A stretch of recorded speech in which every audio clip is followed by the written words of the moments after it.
খামাখা মানে মানে মাথাটা ধানি কাটা নিয়ে যায় ব্যান্ডেজ করে নিয়ে আসলো, মানে টাকা গেল। এই সারা খুলে দে, মাথার ভেতর কুটকুট করে চুল কেচ্ছে। কাট দিবেন নিষেধ করলেন, আইনের আশ্রয় নেওয়ার জন্য এই সিস্টেমটা করে নিয়ে আসলাম। দেখেন তো কেমন হয়েছে। আসলে হয়েছে কি, ওই যে কেসটা শক্ত করার জন্য ধানিঘাটা বাজারে নিয়ে গেছিলাম। তারপর ওষুধের দোকানে ফাইন করে ব্যান্ডেজ লাগাইছি। দেন রক্তের মতো লাল রঙও করা হয়েছে। এখন আপনি কোন ওই কেস করার জন্য থানায় এখনই যাবেন নাকি সকালে যাবেন?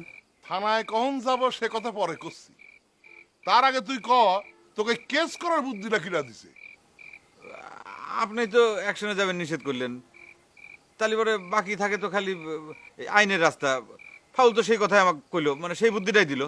ওই ফাউলের বুদ্ধি শুনলি পরে তোর 12টা বাজবি।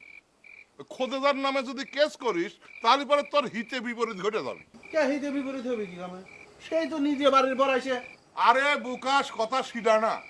কথা হচ্ছে কি, দারোগা পুলিশ এসে যখন তদন্ত করে বুঝবি নি যে বাদশা খোদেজাক তালাক দিবে বসে সে তার লেনা দেনা পরিশোধ করে নাই, তারপর ওই চাউলটার খোরপোশও দেয়নি, তাহলে পরে তো কেসটা উল্টে যাবেও পারে।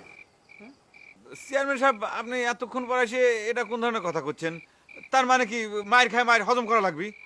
আরে সময় সময় সেটাও করা লাগে রে গেদা।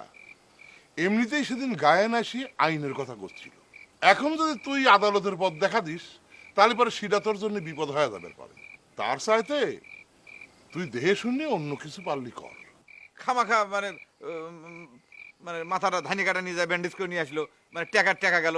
এই সারা খুলে দে, মাথার ভেতর কুটকুট করে চুল কেচ্ছে। তোর কথা আমি আর কোনোদিন শুনবো না।